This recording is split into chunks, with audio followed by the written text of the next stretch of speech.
Yahoo! Hello, hello, hello mga masters at mga ka-G!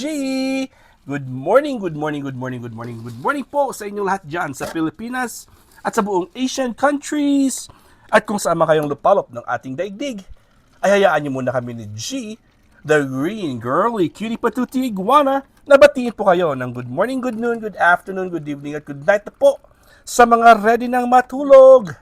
And of course, welcome po sa ating Sunday episode ng ating G and Daddy Health and Lifestyle Tips.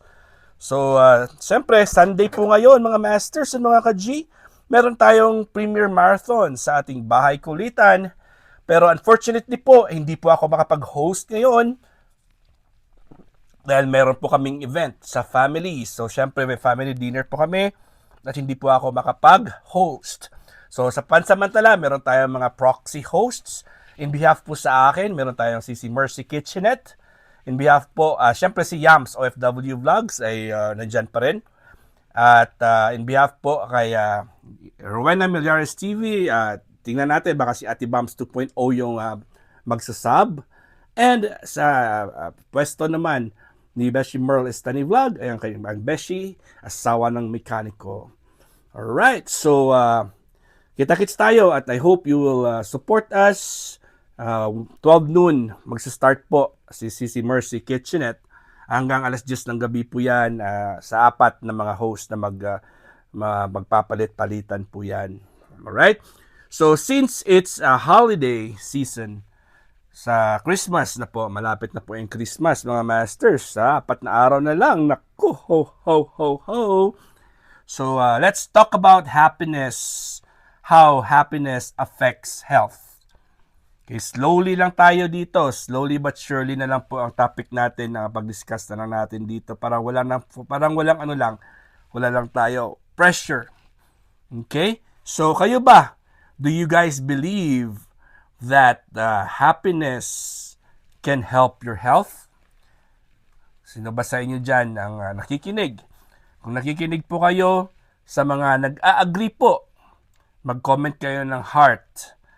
Pag nag-a-agree po kayo na ang happiness helps with your health. Kumbaga, pag happy ka, healthy ka. O kung nag-a-agree po kayo at nakikinig po kayo, mag-heart, heart emoji po kayo dyan sa comment section. At maraming salamat po sa mga nag-comment. Okay? According to the third president of the United States of America na si Thomas Jefferson, nag-declare po siya, sabi niya, without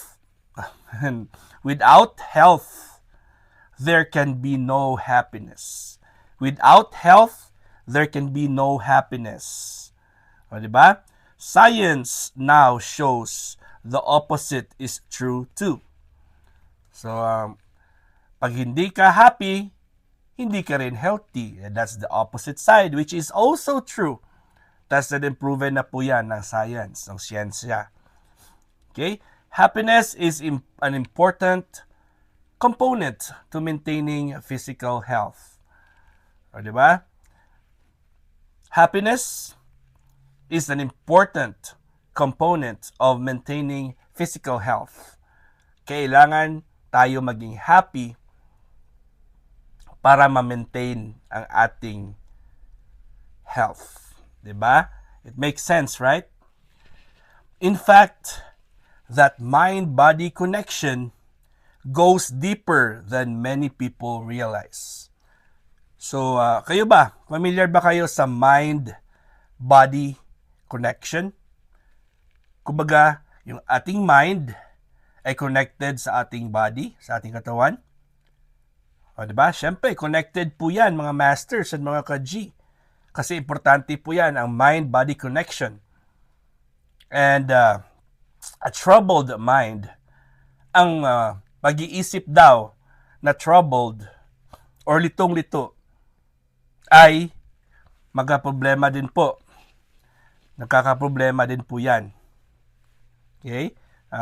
It contribute to health problems as well.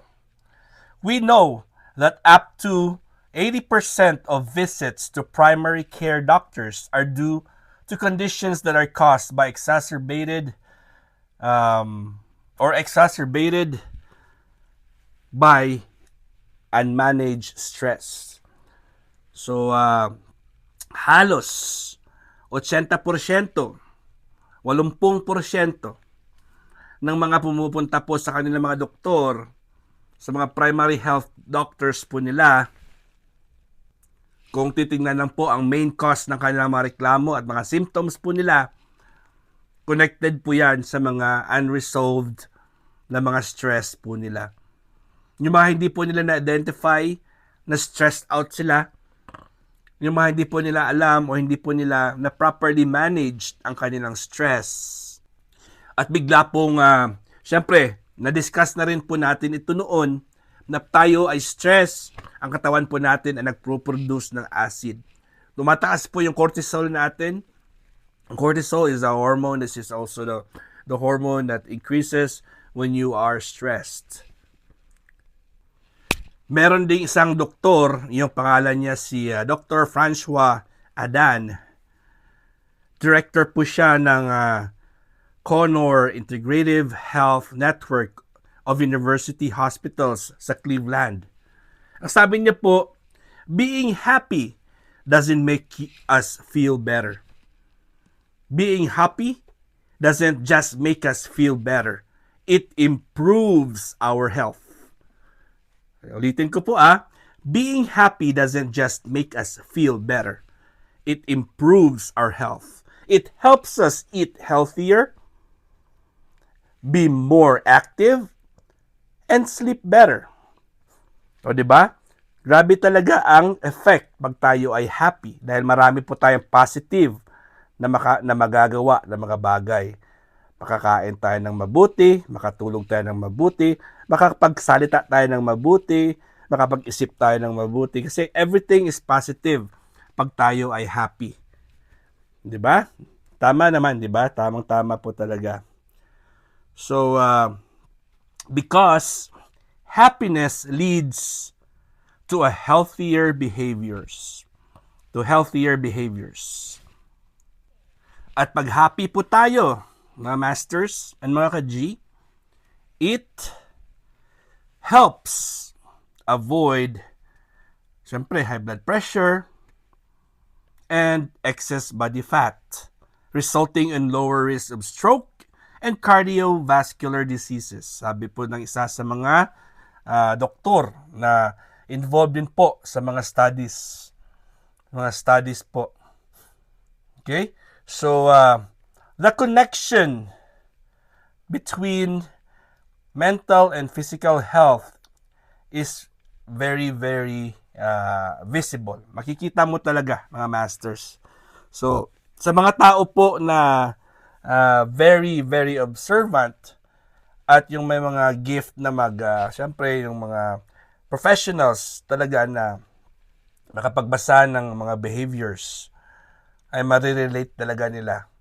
At syempre sa mga basic naman sa atin, sa mga may mga knowledge po or may mga knowledge po sa health. Okay? So makikita niyo talaga yung mga signs and symptoms ng tao at makikita niyo sa mukha nila kung happy po sila o hindi. Pag nakasimangot palagi, o di ba? So marami silang problema. So kung ma-observe natin sila, ayun po, meron silang mga arthritis, high blood pressure, diabetes, gout. Marami kang kasi sa amin, trained na rin po akong mag-assess visually. Visual ang natin. Makikita pag-usap ko pa lang sa isang tao, alam ko nang meron na iniindang. Kasi for how many years na rin po ako in charge sa assessment dito sa clinic namin. So marami na rin akong experience na kung saan po ay nakikita ko pala yung tao, alam ko nang mayroong problema. By just watching the color of the eyes, the tongue, syempre ang kanyang facial expression, ang kanyang palad, ang kanyang ang kulay ng balat. Ayun, makikita sa kuko, makikita mo talaga sa posture nila, kung sila po ay nakayuko palagi, sila po ay naka-sideline, parang yung likod nila po ay hindi properly or hindi relaxed. Alam mo, meron silang sakit na iniindang, meron po silang problema sa liver, sa kidney, sa heart. Kasi makikita mo yan sa expressions po nila.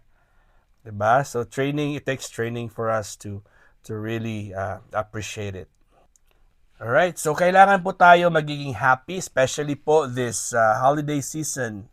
Siyempre, Christmas malapit na. Just always, be happy.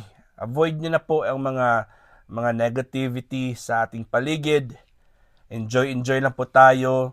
Lalo na po dito sa ating community, sa ating YouTube world, sa ating team at sa ating mga kaibigan dyan na nagsa-celebrate with their families at sa mga hindi po malapit sa family po nila.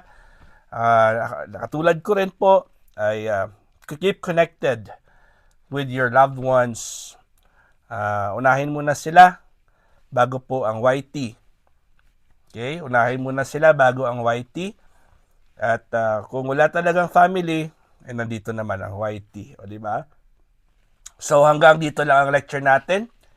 Siyempre, 12 minutes lang po. At ako'y po taos-puso yung nagpapasalamat po sa inyo lahat. Hindi pa ako makapag-hosting, kaya abangan nyo ako sa sunod na Sunday. At patuloy na po tayo sa ating G and Daddy, Health and Lifestyle Tips. At ako po ay babalik pa rin ako sa work kasi may work pa kami as of recording time. Pero mamaya po after ng work ay pupunta kami sa bahay ng auntie ko at meron po kaming dinner. So that's why hindi ako makapag-host kasi yung oras na pag-host ay wala po ako sa bahay, wala po ako sa clinic namin kung saan po yung aking studio. Alright, mga masters at mga ka-G, enjoy po kayo kung meron kayong mga Christmas party dyan at kung meron kayong mga pupuntahang mga live or mga parties dyan. Again, this is your one and only Master Worm and G. God is great. Hey, Yahoo!